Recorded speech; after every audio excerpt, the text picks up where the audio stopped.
Second এদিকে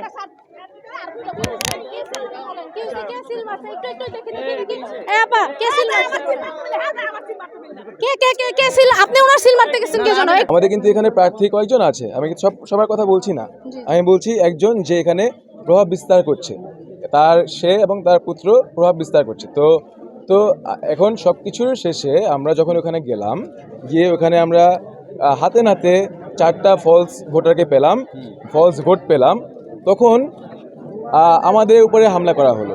আমাদের উপরে হামলা করে আমাদেরকে কেন্দ্র থেকে আপনাদের উপরে যে হামলা করেছে সেটার কতটুকু প্রমাণ আছে? এই দেখেন, আমার এখানে ফুটেজ আছে, আমি সব, আপনি যত প্রমাণ চান আমার কাছে সব প্রমাণই আছে।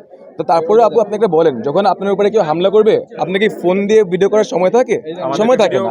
তো এটা আমাদের আল্লাহর রহমতে ওখানে আমাদের কিছু সাংবাদিক ভাইরা ছিলেন যারা আমাদেরকে এই ভিডিওটা করে আমাকে পরে পাঠিয়েছেন, নয়তো আমার কাছে কোনো এভিডেন্স থাকতো না। কারণ এরকম পরিস্থিতিতে কিভাবে এভিডেন্স থাকে বলেন?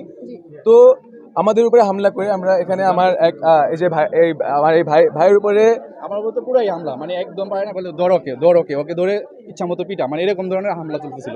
তারপর আমি পুলিশকে ফোন করেছিলাম, আমাদের এডিশনাল এসপি খাইরুল ভাই আমাকে বলতেছিল ভাই আপনি ওয়েট করেন, আমি পুলিশ ফোর্স পাঠাচ্ছি। তারপর পুলিশ ফোর্স পাঠানোর পরে আমি একটু কিছুটা সেভে ছিলাম, আদারওয়াইজ আমাকে মনে হয় পুরো বলি পুরো অ্যাটাক করার জন্য কেন্দ্রে। আর মালখানগর নাটেশ্বর কেন্দ্র আমাদের সেই সকাল থেকে আমাদের কর্মীদেরকে হুমকি ধামকি দেওয়া হচ্ছে, এবং এটা যেহেতু তাদের এলাকা তারা আমাদেরকে এভাবে বলেছে যে ভাইয়া আমরা আজকে ভোট করব, কিন্তু কালকে তো আমাদের বাসায় থাকতে হবে, আমাদের পরিবার বাসায় থাকে। এখন মালখানগরে আমরা মালখানগরবাসী, আমরা আজকের দিন একদিন ভোট দিয়ে পরে আগামী দিনগুলো কীভাবে কাটাবো?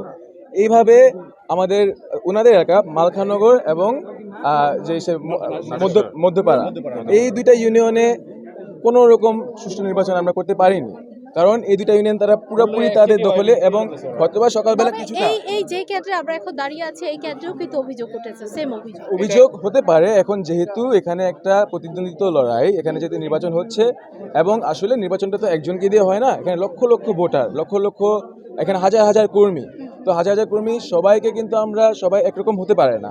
তো আমরা যদি আমাদের 1000টা কর্মীর মধ্যে 9099টাও আমরা এনশিওর করতে পারি যে তারা কোনো রকম উচ্ছৃঙ্খল কাজ করবে না, কিন্তু এটা কি সম্ভব হয় যে 1000-এর মধ্যে কি যে একজন যে উচ্ছৃঙ্খল কিছু করবে না, এটা তো আমরা বলতে পারি না।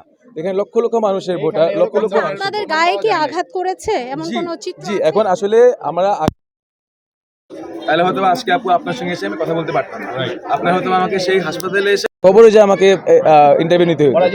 তো এখন কাজ করেছিল আমাদের মনে হয় যেন জানে আমরা পালিয়েছি আমাদের জীবন নিয়ে, আর ওর এলাকার মানুষ আমাদেরকে অনেকে সেভ করেছে, যে বলছে যে না ওদেরকে সেভ করি, যেহেতু আমরা তো কোনো অ্যাগ্রেসিভ মুভমেন্ট করি নাই। তারপর আমরা গেছিলাম এখানে একটা ভোট মানে, এবং এটা হয়তোবা এই আমাদের উপর হামলাটা হতো না যদি না আমরা 4টা যে হাতে নাতে মানে জাল ভোট ধরেছি সেটা যদি না ধরতে পারতাম, তাহলে হয়তো হামলাটা হতো না। তো আমরা যাওয়ার আগে আমরা শুনেছি শত শত অলরেডি দিয়ে দেওয়া হয়েছে, তারপরে তো আমরা গিয়েছি, তারপরে আমাদেরকে এখান থেকে তো ভাগিয়ে দেওয়া হলো। এখন উপর আল্লাহওয়ালা জানেন এবং ওরা জানেন যে ওই কেন্দ্রের কী অবস্থা। দর্শক, আপনাদেরকে সকাল থেকে আমরা জানানোর চেষ্টা করছিলাম যে এই যে 6ষ্ঠ উপজেলা জাতীয় নির্বাচন যেটি হতে চলেছে, এবং একেবারে শেষ সময়ে এই 3য় ধাপের যে নির্বাচনটি আমরা আপনাদেরকে বারবার জানানোর চেষ্টা করছিলাম। বিভিন্ন কেন্দ্র থেকে আমাদের কাছে অভিযোগ আসছে, জাল ভোটের অভিযোগ। সেই জাল ভোটের যে চিত্র ইতিমধ্যেই তরুণ ভোটার যারা রয়েছে তাদের মুখ থেকে আপনারা শুনলেন, এবং আপনাদেরকে আমরা তথ্য প্রমাণের ভিত্তিতে নিউজের মাধ্যমে আমরা আপনাদেরকে জানিয়ে দেওয়ার চেষ্টা করব কিভাবে আসলে জাল ভোট হয়েছিল। এবং সকাল থেকে কিন্তু বিভিন্ন কেন্দ্রে কেন্দ্রে আমরা ঘুরে আপনাদেরকে দেখানোর চেষ্টা করেছি, প্রত্যেকটি কেন্দ্রে কিন্তু একই চিত্র ফুটে উঠেছে। যখনই আমরা যাই প্রিসাইডিং অফিসারের যে ভোটের পরিমাণ সেটি কিন্তু একেবারে দ্বিগুণ হারে বেড়ে যায়, অথচ কেন্দ্রে কোনো ভোটার নেই, জাল ভোট হয়েছে। আবার